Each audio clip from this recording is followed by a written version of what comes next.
চোখের পলকে তুমি হতে পারো লাশ, চিরতরে বন্ধ হবে তোমারই নিঃশ্বাস।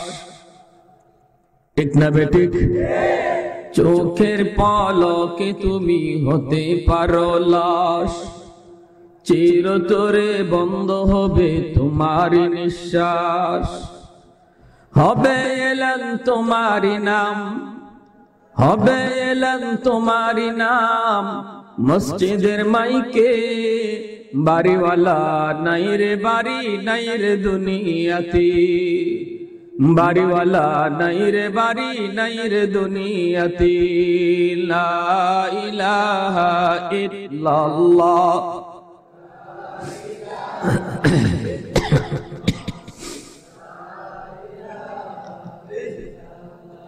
তোমার ভয়ে থাকতো মানুষ, ছিল বাহাদুরি।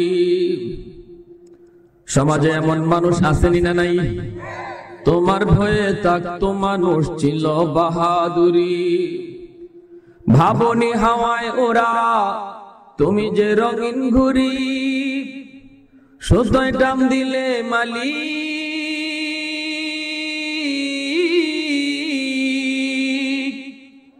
সুতোয় টান দিলে মালিক পারবে না তাকিতে। বাড়িওয়ালা নাই রে বাড়ি, নাই রে দুনিয়াতে। বাড়িওয়ালা নাই রে বাড়ি, নাই রে দুনিয়াতে।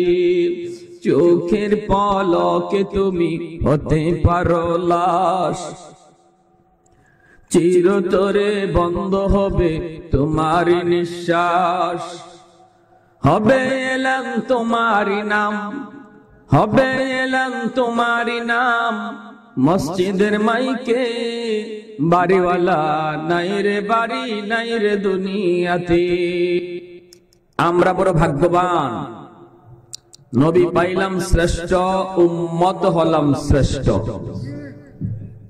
নবীজি বলেন, আনা আফজালুল আম্বিয়া ওয়া উম্মতি আফজালুল উমাম। আমি নবী হলাম সকল নবীদের মধ্যে শ্রেষ্ঠ নবী, আর আমার উম্মত সকল উম্মতের মধ্যে শ্রেষ্ঠ উম্মত। কোন নবী জান্নাতে যেতে পারবেন না আমার আপনার নবী যতক্ষণ জান্নাতে না যাবেন। কোন নবীর উম্মত জান্নাতে যেতে পারবে না যতক্ষণ পর্যন্ত উম্মতে মুহাম্মদী জান্নাতে না যাবে। খুশি না বেজার? জোরে বলেন। শ্রেষ্ঠ নবীকে আল্লাহ শ্রেষ্ঠ আখলাক দান করেছেন। নবীকে শ্রেষ্ঠ আখলাক দান করেছেন। এত সুন্দর আখলাক, এত সুন্দর ব্যবহার ছিল আমার আপনার নবীর, যার চেয়ে সুন্দর আর হতে পারে না। সর্বোচ্চ সুন্দর আচার ব্যবহার আল্লাহ তার হাবিবকে দান করেছেন। উত্তম চরিত্রের তিনটা স্তর। একটা হলো খুলুক হাসান, দ্বিতীয় হলো খুলুকে করিম, তৃতীয় হলো খুলুকে আজিম। হাসান যেটা, এটাও ভালো চরিত্র, ভালো আখলাক। কারিমটা হাসানের চেয়ে আরেকটু বেশি ভালো, আর কারিমের চেয়েও আরো ভালো, যার উপরে আর ভালো চরিত্র হতে পারে না, ওটার নাম খুলুকে আজিম, যা আল্লাহ তার হাবিবকে দান করেছেন।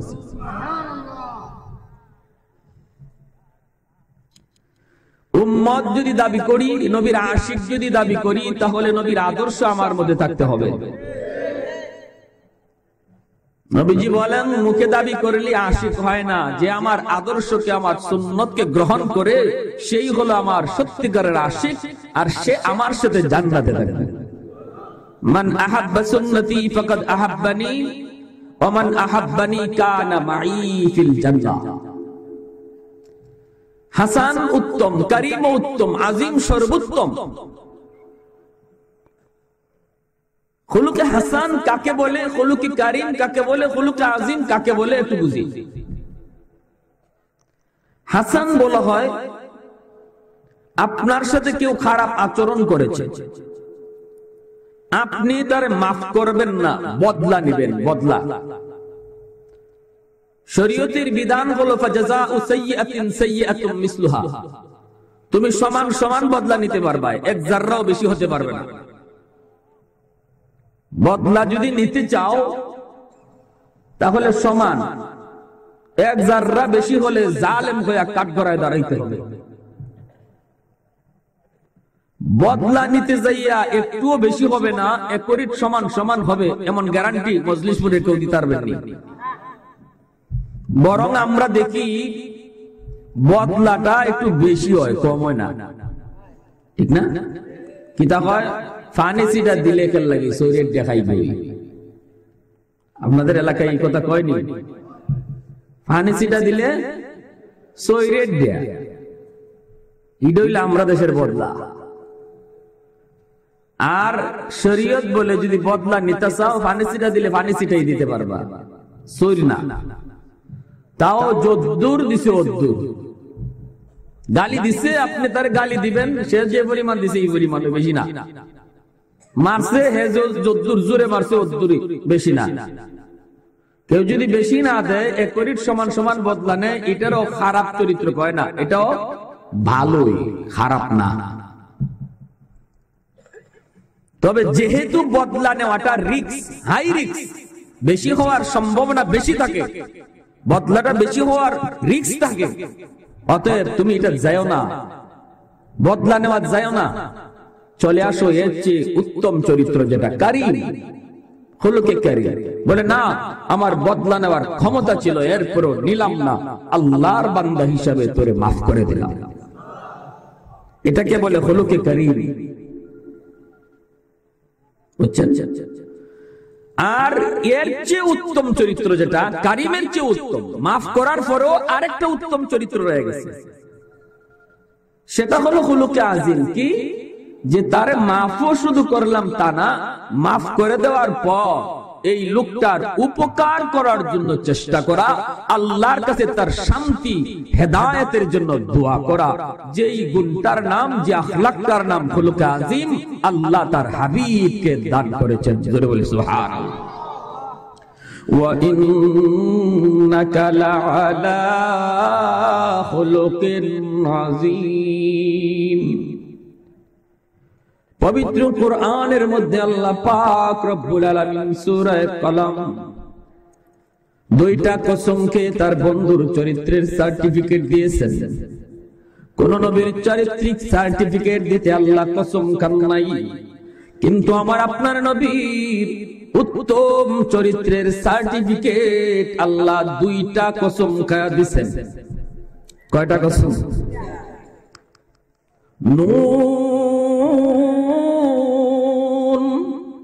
والقلم وما يسطرون ما أنت بنعمة ربك بمجنون।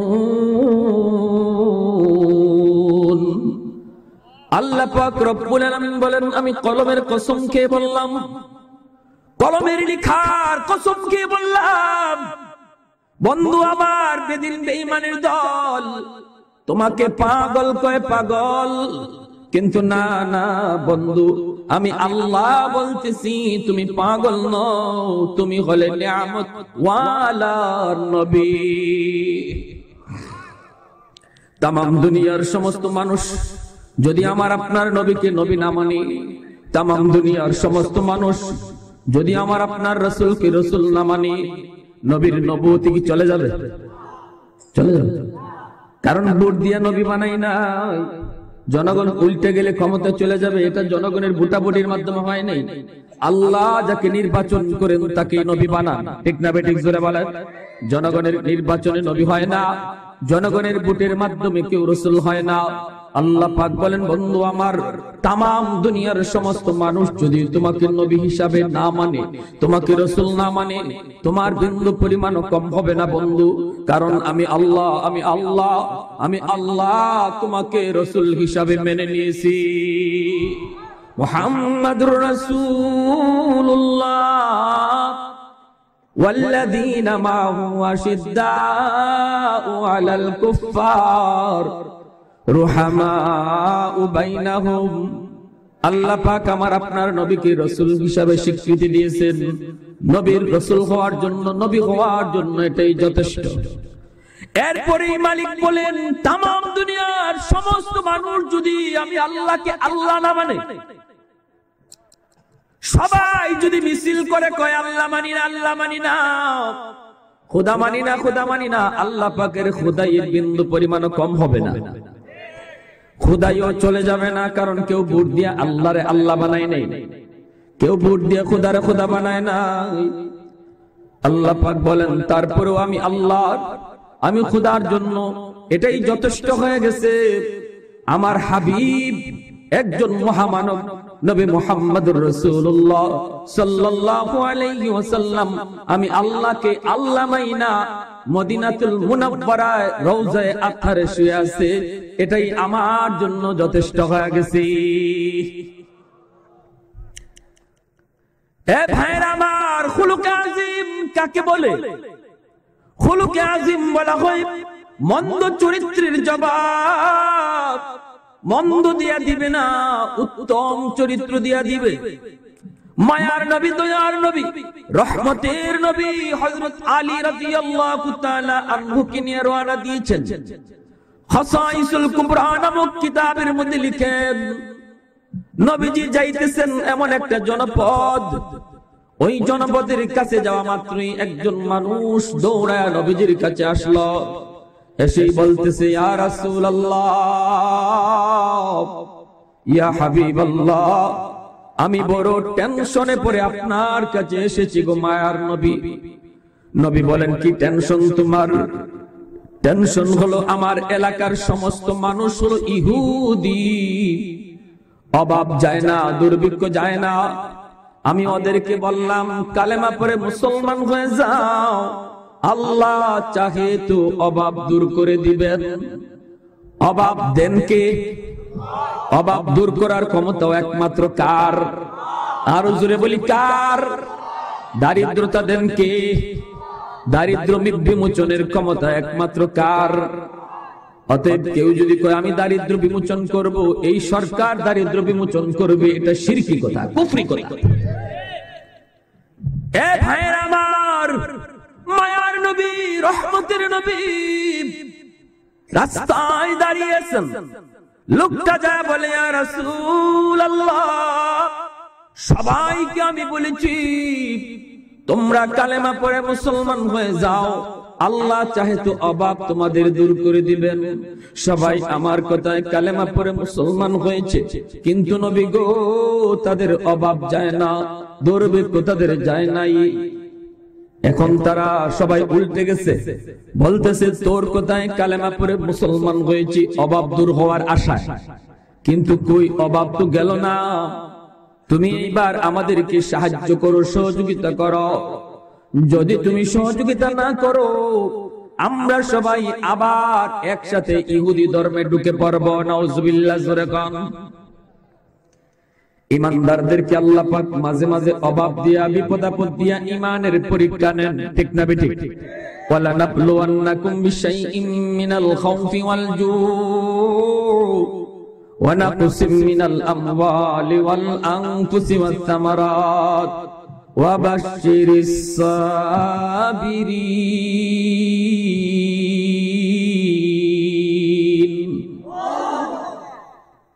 অভাব দেন কে?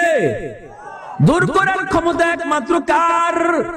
ওই লোকগুলি তারা পরীক্ষায় ফেল করলো, শর্ত জুড়ায় দিল, তুমি সহযোগিতা করো, সাহায্য করো, নতুবা আমরা আবার ইহুদি ধর্মে ঢুকে পড়বো। ওগো নবীজি, আমি বড় টেনশনে পড়ে গেলাম। আমি নিজে একজন অভাবী মানুষ, আমি নিজে একজন দরিদ্র মানুষ, কেমন করে এদেরকে আমি সহযোগিতা করব? এজন্য আমি আপনার দ্বারস্থ হয়েছি, পরামর্শ দেন। এখন আমি কি করব? মায়ার নবী, রহমতের নবী হযরত আলী রাদিয়াল্লাহু তাআলা আনহুর চেহারার দিকে তাকালেন। হযরত আলী হলেন বাইতুল মাল সম্পাদক। নবী বলেন, আলী, ও আলী, বাইতুল মালে কিছু আসেনি এদেরকে সহযোগিতা করার মতো? হযরত আলী বলেন, ইয়া রাসূলুল্লাহ, একদম খালি, একদম খালি, দেওয়ার মতো কিছুই নাই। আল্লাহর নবী টেনশনে পড়ে গেলেন, তাহলে কেমন করে এদেরকে সহযোগিতা করব? নতুবা তো ইহুদি ধর্মে ঢুকে পড়বে। এমনি একজন ইহুদি আলেম, তাওরাত কিতাবের পণ্ডিত মায়ার নবীর সামনে এসে বলতেছে, ও মুহাম্মদ, এই মুহূর্তে আমি তোমাকে সাহায্য করতে পারি। আমার কাছে 40 মিসকাল স্বর্ণ মুদ্রা রয়েছে, আমি তোমাকে এই মুহূর্তে দিয়ে দেব। বিনিময়ে আমাকে 3 মাস পর 40 মণ খেজুর দিতে হবে। মায়ার নবী বলেন, এই মুহূর্তে আমার স্বর্ণ মুদ্রাটার খুব বেশি প্রয়োজন। 3 মাস পর তোমাকে আমি 40 মণ খেজুর দেওয়ার ওয়াদা করলাম, বিনিময়ে আমাকে 40 মিসকাল স্বর্ণ মুদ্রাগুলি দিয়ে দাও। আল্লাহর নবী স্বর্ণ মুদ্রাগুলি নিলেন, নিয়ে নবীজি ওই এলাকার মানুষের মধ্যে যা পারছেন, যদ্দূর পারছেন সহযোগিতা করেছেন। এই দিকে দিন যায়, রাত যায়, 3 মাসে 90 দিন, 90 দিন পার হয় নাই, আরো 3 দিন বাকি। নবীজি হযরত ওমর ফারুক রাদিয়াল্লাহু তাআলা আনহুকে নিয়ে যাচ্ছেন।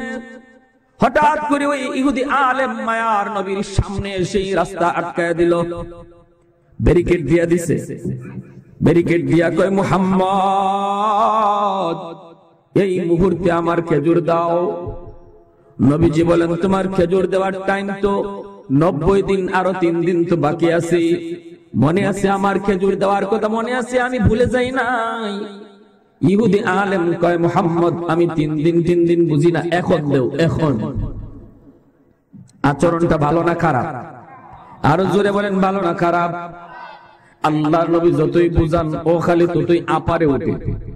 নবীজি নরম হন, সে শুধু গরম হয়। এমন কি নবীজির রাস্তা আটকায় আটকায় নবীজিকে গালি দিয়ে বসছে। কয়, মুহাম্মদ, তুমি যেমন ওয়াদা খেলাফি করছো, তোমার বাপ দাদাও এমন কথা দিয়া কথা রাখে নাই। নাউজুবিল্লাহ। এরপরও নবীজি ধমক দেন নাই, চোখ রাঙায়া কথা বলেন না। নবীজি তারপরও হাত জোর করে তারে বুঝাইতেছেন, ভাইজান, একটু বুঝার চেষ্টা করেন। আপনার কথা মতোই শর্ত ছিল 3 মাস, 3 মাসে 90 দিন, এখনো পার হয় নাই, আরো 3 দিন বাকি। সে কয়, বলছি তো 3 দিন বুঝি না, এখন দাও। এই কথা বললেই মায়ার নবী, দয়ার নবীর কলারের মধ্যে ধরে ফেলেছে। নাউজুবিল্লাহ। নবীর সামনে, নবীর কোন উম্মতের সামনে যদি আল্লাহর নবীর গায়ে কেউ হাত দেয়, সে যদি আশিক রাসূল দাবি করে নীরব বসে থাকবে নাকি জবাব দেবে? জোরে বলেন, নীরব না জবাব? নীরব না জবাব? ঠিক তেমনি নবীর সম্মান নিয়ে যদি কোনো বেঈমান গাদ্দারি করে, নবীর সত্যিকারের আশিক রাসূল ঘরে বসে থাকতে পারে না। বাংলার জমিনে সত্যিকারের আশিক রাসূল কারা? প্রমাণ হয়েছে, প্রমাণ। নাস্তিক ব্লগারের দল নবীজির শান নিয়ে যখন মন্দ বলেছে, সত্যিকারের আশিক রাসূল ঘরে বসে থাকে নাই, রাজপথে নেমেছে, রক্ত ঝরিয়েছে, ময়দান কাঁপিয়েছে। ঠিক না বেঠিক? জোরে বলেন। প্রমাণ রয়েছে, প্রমাণ। আর যত ভেজাল সব ছিল জিলাপি খাওয়ার তালে। ঠিক না বেঠিক? জোরে বলেন। বন্ধুরা আমার, নবীজির আশিক হযরত ওমর ফারুক রাদিয়াল্লাহু তাআলা আনহু সাধারণ একজন সাহাবী নন, কি পরিমাণ গরম একজন সাহাবী ওমর। হযরত ওমর নরম না গরম? খালি গরম নাকি বেশি গরম? আল্লাহ নবীর সাথে আছেন ওমর। ওমর এত গরম, এত গরম একজন সাহাবী, যার ব্যাপারে মায়ার নবী বলেন, সবার সাথে শয়তান আছে, কিন্তু আমার উমরের সাথে শয়তান নাই। নবীজি কি বলেন? সবার সাথে শয়তান আছে, উমরের সাথে নাই। সাহাবায়ে কেরাম বলেন, ইয়া রাসূলুল্লাহ, আপনার সাথেও আছে নাকি? নবীজি বলেন, আমার সাথেও আছে, তবে আমারটা মুসলমান হয়ে গেছে। আমারটা কি হয়েছে? হে, ডাইনে বামে কোনো কথা কয় না, আমি যেটা কই আমার শয়তান ওইটাই কয়। এত পাওয়ারফুল সাহাবী হযরত ওমর, যিনি এক রাস্তা দিয়ে হাঁটলে শয়তান আরেক রাস্তা দিয়ে ভাগে। এত গরম, এই গরম সাহাবীর সামনে দুশমন নবীজির সাথে খারাপ আচরণ করে করে নবীজির কলারে ধরে ফেলেছে, কিন্তু হযরত ওমর কিছুই করতে পারেন না। গুসা শরীরটা ফুলে যাচ্ছে, চেহারা মোবারক লাল হয়ে যাচ্ছে, হাতের তলোয়ার খোলা, কারণ উমরের হাতের তলোয়ার সব সময় খোলা থাকে, সেই তলোয়ারও চালাইতে পারেন না। শুধু মায়ার নবীর চোখের দিকে তাকান, নবীজি ইশারা দেন কিনা। নবীজি থাকা অবস্থায় উমর হাত তুলতে পারে না নবীর অনুমতি ছাড়া। এই কারণে উমর তিনি নীরব ভূমিকা পালন করতেছেন আর গুসায় কাঁপতেছেন। এক মদ ব্যবসায়ী মদের ব্যবসা করে, কলসের মধ্যে মদ লইয়া যায়, বাজারে বেচবো, ঢাকনা দেওয়া, আর মনে মনে খালি কয় আল্লাহ, বাজার পর্যন্ত যাইতে যে ওই সামনে পড়ুক পড়ুক, কিন্তু মালিক তোমার কাছে আমার আবদার, উমরের সামনে আমারে ফালাইও না, উমরের সামনে ফালাইও না। কিন্তু কিছু দূর যাইতেই দেখা যায় যেখানে বাঘের ভয়, এখানে জোরে গান। মনোযোগ আসেনি আমার দিকে? মনোযোগ আছে? কার কার একটু হাত তুলে দেখান। আল্লাহ কবুল করো, মঞ্জুর করো। ওয়াজ খালি শুনবো না আমল করব? আমলের নিয়তে তো না, খালি কানবাড়ি করার নিয়তে? কি ভাই, ওয়াজ শোনার আগের হালত আর ওয়াজ শোনার পরের হালত বেশ কম হওয়া দরকার, আসেনি না নাই? ওয়াজের আগে নামাজ পড়ে না, ওয়াজ শূন্য নামাজ পড়ে না, আসেনি না নাই? এমন মুসলমান ওয়াজ শোনার আগেও সুদ খাইতো, ওয়াজ শোনার পরেও সুদ খায়, এমন মুসলমান আসেনি না নাই? এর নাম হইলো যেই সেই। এর নাম কি? যেই সেই। লোহারে পিটাইবেন, লোহায় পিটা খায়া কয় আমারে যাই করস, যত পিটা নিয়ে দেশ, আমি কিন্তু লোহা ওই শোনা হইতাম না। যেই সেই 200 ঘোড়া চুরি করে বাজারে উঠাইছে, বেচবো। বড়টায় কয় আমার ফসলাবে ধরছে, তুই বাজারে নিয়ে তুল, যদি দাম ভালো পাস বিক্রি করে দিস। বাজারে আইছে এক বাটপার। বাটপার কারে কয়? যে বাটপারি করে খায়, যে বাটপারি করে খায় এর নাম কি? বাটপার। আইছে বাটপার, আয় কয় বাহ বাহ বাহ, যে সুন্দর গুড়া। সুরায় কয় গুড়া সুন্দর হইব না, কার গুড়া এটা বুঝবাই না, আনছে চুরি করিয়া। কয় আচ্ছা সুন্দর হইলেই হবে না, কাম আছে নি? বলে কি কাম? বলে গুড়ার কাম হইলো দৌড়। দৌড় আসেনি? দৌড়। সুরায় কয় মিয়া দৌড় আসেনি মানে ফিটে উঠতে দেবো। বাটপারে মনে মনে কয় আমি তো ইডই ভাবতেছি, তুই খালি কইতে ফিটে উঠো আর আমার কাম সারে। বাটপারে কয়তে আমি একটু দৌড় দিয়ে দেখি দৌড় আসেনি না নাই। কয়তে দেখো হে সুন্দর করে ফিটে উঠছে লাভ দিয়া। ওইটা কয় ভাই একটা দৌড় দেওয়াই? বলে হ দেওয়ান, দেখেন দেরি করেন না। কয় না দেরি করতাম না, এই যে গুড়াটারে দৌড় দেওয়াইছি, এটা আইবার নিয়তে না যাইবার নিয়তে? এখন তো আর আয় না। বাটপারে মনে মনে কয়, সুরে মনে মনে কয় রে আমি তো বাটপারে হাতে ধরা খাইলাম, বুঝে লাইছে আর আইতো না। বড় সুর আইছে, এখন কি রে গুড়া গোর? কবে চালাইছি? কবে চালাইছ? কত দামে বেচলে? যে দামে কিনা এই দামে বেচা। কয় এটা কিতা? বলি এটা কিতা বুঝছো না, কিনতেও টাকা লাগছে না, বেচতেও টাকা লাগছে না। এখন আমাদের ওয়াসুলার হালত যদি এমন হয় যে দামে কিনা এই দামে বেচা, তো মাহফিল করা ওরাদের এত কষ্ট করে আয়োজন সব বিফলে যাইব। আমাদেরও আশা বিফল, আপনাদের বসাও বিফল। ভাইরা, অতএব ওয়াজ নসিহত শুনবো আমরা কোন নিয়তে? যেটা হইলে হসপিটাল, হসপিটালে উলামায়ে কেরামের জবান থেকে আপনার আত্মার রোগের ট্রিটমেন্ট করা হবে। এই রোগের ট্রিটমেন্ট অনুযায়ী বাড়িতে যে একটা একটা করে ঔষধ খাবেন তো রোগ ভালো হবে। আর বাড়িতে আপনি ডাক্তারের প্রেসক্রিপশন লইয়া বাড়িতে ঠেকি দিলাইছেন, ওষুধ খান না একটাও, রোগ ভালো হইব? হ্যাঁ, এমবিবিএস না হাই এমবিবিএস দেখাইলো তো লাভ হইতো না। আপনারাও ওয়াজ নসিহতটাকে এইভাবেই শুনতে হবে যে আমি এখান থেকে কি নিলাম, ঠিক না বেঠিক? বন্ধুরা আমার আলোচ্য বিষয় হলো যে আমরা নবীর আদর্শে আদর্শবান হব, ঠিক না বেঠিক? জোরে কন। আমার নবীর আদর্শ আমার মধ্যে আসেনি না না, এটা নিজে নিজে জরিপ করব। যদি না থাকে আনার চেষ্টা করব। নবীর আখলাকটা কি ছিল? নবীর আখলাক ছিল মন্দের জবাব নবী মন্দ দিয়ে দিতেন না, মন্দের জবাব নবী ভালো আচরণ দিয়ে দিতেন। শুধু তাই না, বরং তার উপকার করার জন্য চেষ্টা করতেন। আল্লাহর নবীর কলারে ধরে ফেললো হযরত ওমর, পাশেই দাঁড়ানো, নবীজি ইশারা দেন না,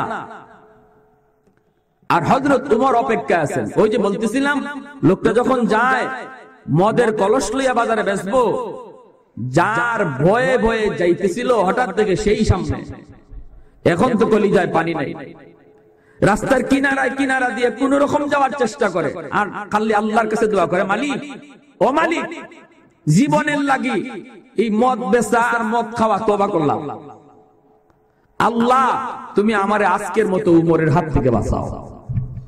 কারণ তলোয়ারটা এখনো চিক চিক চিক চিক করতেছে। খালি যদি দেখে আমার কলসে মদ, ঠিকানা হইব মাটির নিচে। মনে মনে এমন তওবা করছে, তওবাকারীর তওবা আল্লাহ কবুল করেনি না করে না? হ্যাঁ, যত বড় গুনাহগারী হোক, কুল ইয়া ইবাদিয়াল্লাযীনা আসরাফু আলা আনফুসিহিম লা তাকনাতু মির রাহমাতিল্লাহ, আমার রহমত থেকে নিরাশ হও না, যত বড় গুনাহগারী তুমি হও। হে কোন রকম কিনারা দিয়ে যায় আর ভাবে আল্লাহ আল্লাহ আল্লাহ আল্লাহ, ডাকনি না দে, ডাকনি না দে। কিন্তু যেই খালি কাছাকাছি হয়ে গেছে, এমনি হযরত ওমর কে তুমি, দাঁড়াও, আসেনি কলিজাত পানি, জোরে হ। কলসে কি? ও মা, এখন কি করে কলসে কি? আমার ভাইরা বন্ধুরা, এমন ভাবে লোকটা আল্লাহর কাছে তওবা করলো। তওবা কাকে বলে? ডাক দিয়া বলে, ওগো আমিরুল মুমিনিন, কলসের ভিতরে দুধ, যদি বলে কলসের মধ্যে মদ, হাতের তলোয়ার খোলা রয়েছে, মুহূর্তের মধ্যে তলোয়ার চালিয়ে দেওয়া হবে। লোকটা এইবার নিজেকে বাঁচানোর জন্য মিথ্যা কথা বলে ফেললো, বলতেছে আমিরুল মুমিনিন, কলসের ভিতরে দুধ দুধ দুধ।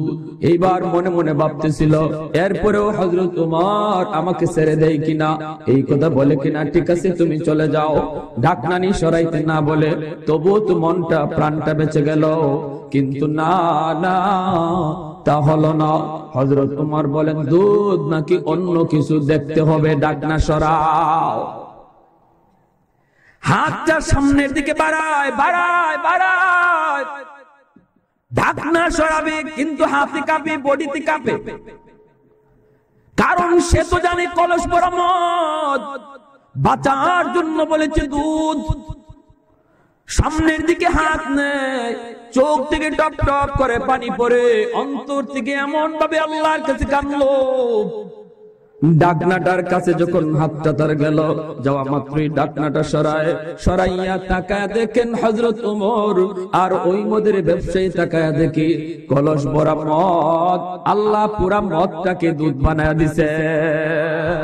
কাদিরে কুদরত দারি বরকামাল, আনতা রব্বি আনতা হাসবি যুল জালাল, ये जिक्र खुदा दिल में सदा रखने दिया कर, और नक्शे खुदा दिल में जमा रखने दिया कर। मुर्शिद की नजर गाज़े बसर से न होती है, मुर्शिद की नजर गाज़े बसर से न होती है। क्या खुश नजरी खुश नजरी खुश नजरी है, दिल तोड़ के दिल जोर दिया सबका खुदा से।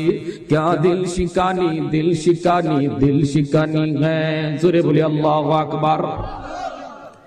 এত গরম একজন সাহাবী উমর মায়ার নবীর কাছে দাঁড়িয়ে আছেন। আল্লাহর নবীর চোখের দিকে তাকান, নবীজি কখন জানি চোখের ইশারা দেন, আর তলোয়ার চালায়া দিবে।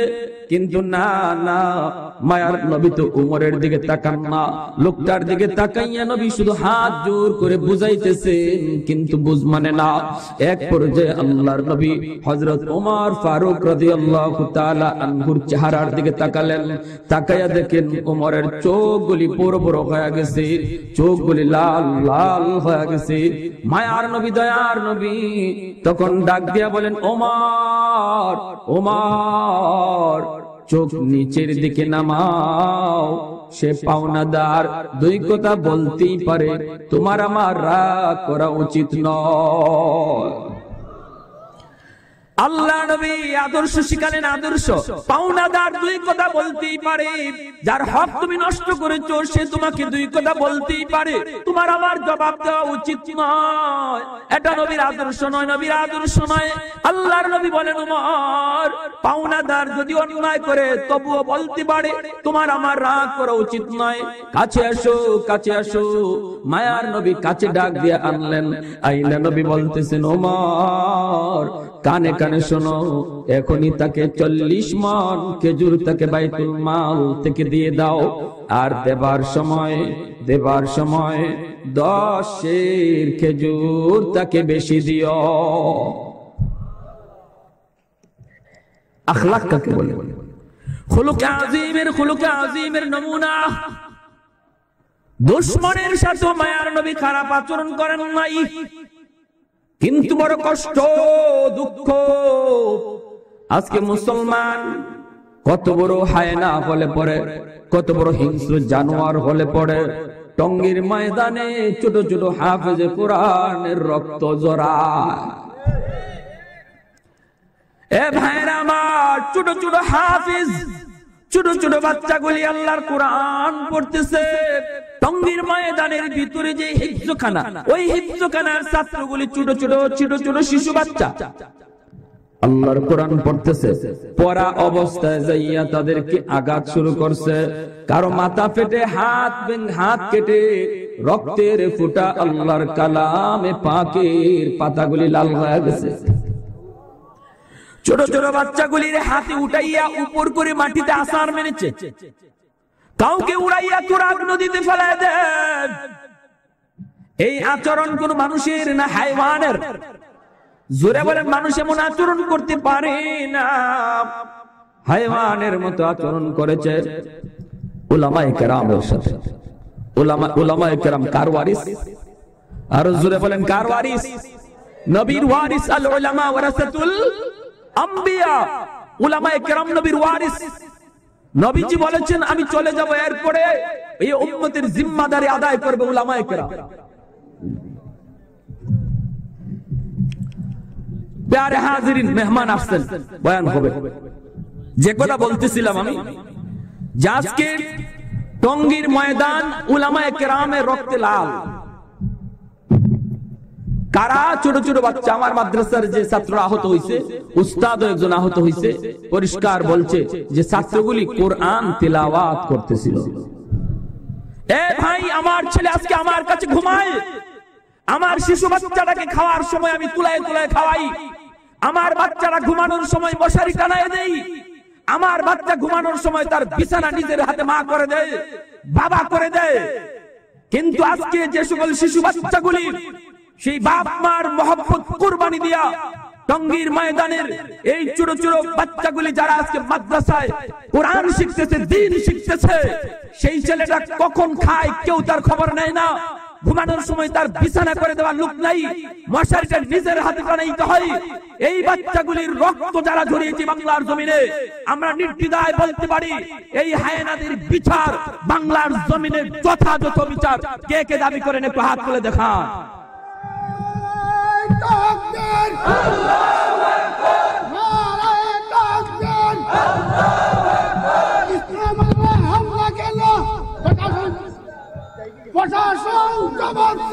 ঠিক আছে, ঠিক আছে, ঠিক আছে, রাখেন।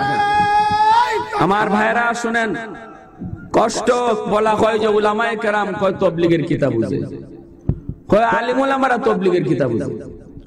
এই ভাই, তবলিগের বিরুদ্ধে সব জায়গায় কম বেশি লোক আসেনি না নাই? বিদাতিরা তবলিগের পক্ষে না বিপক্ষে? বিপক্ষে আক্রোশী চন্দ্রপাড়া মাইজভান্ডারী তবলিগের পক্ষে না বিপক্ষে?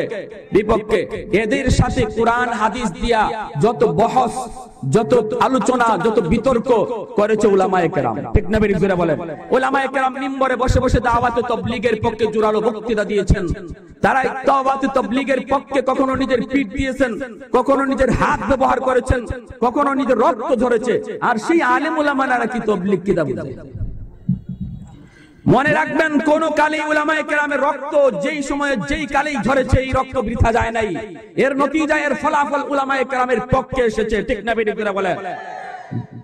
ইংরেজ বেনিয়া গোষ্ঠী রক্ত ঝরিয়েছে, হাজার হাজার হাফিজ কোরআনকে শহীদ করেছে, বিনিময়ে দারুল দেওবন্দ প্রতিষ্ঠা করেছেন। আল্লাহ পাক রব্বুল আলামিন যে দারুল দেওবন্দের বিনিময়ে तमाम পৃথিবী জুড়ে আজকে লক্ষ লক্ষ হাফিজ কোরআন আল্লাহ পাক দান করেছে, ঠিক না বেঠিক জোরে বলেন? এজন্য বলতেছি, আমরা কথা বলি না, জবাব দেই না, কারণ আমরা নবীর খুলুকে আযীমের ওয়ারিস। আমার নবীর আখলাক ছিল মন্দের জবাব মন্দ দিয়া নয়, মন্দের জবাব ভালো দিয়া, এটা আলোচনাও চলতেছিল। আমরা নবীর সেই আখলাকের ওয়ারিস, এজন্য আমরা এর কোনো প্রতিবাদ, এর কোনো খারাপ কোনো প্রতিবাদে আমরা যাই নাই। আর নতুবা আমি আপনাদেরকে বলি, যারা আজকে এই টঙ্গীর ময়দানে উলামায়ে কেরামের রক্ত ঝরিয়েছে, তামাম বাংলাদেশ জুড়ে এরা কারা? এদেরকে সমাজের মানুষ চিনে না? ভালো করে জানে। যদি উলামায়ে কেরাম এখন আঙ্গুল ধরে ইশারা করে দেয়, চোখ দিয়ে ইশারা করে দেয়, তাহলে আমার তো বিশ্বাস সাধারণ মানুষ ওদেরকে ঘর থেকে টেনে টেনে বের করে জিহ্বা হাত পা টেনে টেনে ছিঁড়ে ফেলবে। কিন্তু আমরা তা করি নাই, কারণ আমরা নবীর খুলুকে আযীমের ওয়ারিস, ঠিক না বেঠিক জোরে বলেন? খুলুকে আযীমের ওয়ারিস। প্যারে হাজিরিন, এজন্য আসুন, শুধুমাত্র নবীর আশিক দাবি করলেই হবে না, নবীর আদর্শ আমার ভিতরে আনতে হবে। আজকে মুসলমানে মারামারি করে লাই, অথচ নবী দুশমনের সাথেও নবী খারাপ আচরণ করেন নাই। আজকে ভাইয়ের সাথে ভাইয়ের দ্বন্দ্ব লেগে যায়, সামনে আসতেছে নির্বাচন, কেউ বিএনপি, কেউ আওয়ামী লীগ, এই কেউ অমুক, কেউ তমুক, এটা লইয়া মারামারি কাটাকাটি শুরু হবে। কেন? মুসলমানে তো মারামারি নয়। আশিদ্দাউ আলাল কুফফার রুহামাউ বাইনাহুম, মুসলমান হবে আন্তরিকতা, মহব্বতের সম্পর্ক, ঠিক না বেঠিক জোরে কর? আল্লাহ পাক আমাদের সবাইকে বিশ্ব নবীর আখলাক নিজের মধ্যে আনার এবং নবীর আদর্শে আদর্শবান হয়ে নবীর সাথেই জান্নাতে থাকার তৌফিক আল্লাহ আমাদের সবাইকে দান করুন। আমার ভাই আসছেন, সুন্দর আলোচনা হবে, আপনারা মন ভরে আলোচনা শুনবেন, কেউ যাবেন না, আখেরি মোনাজাত করে যাবেন। রাজি আছি সবাই ইনশাআল্লাহ? আর আমি অসুস্থ অনেকটাই, আজকে 2 দিন যাব।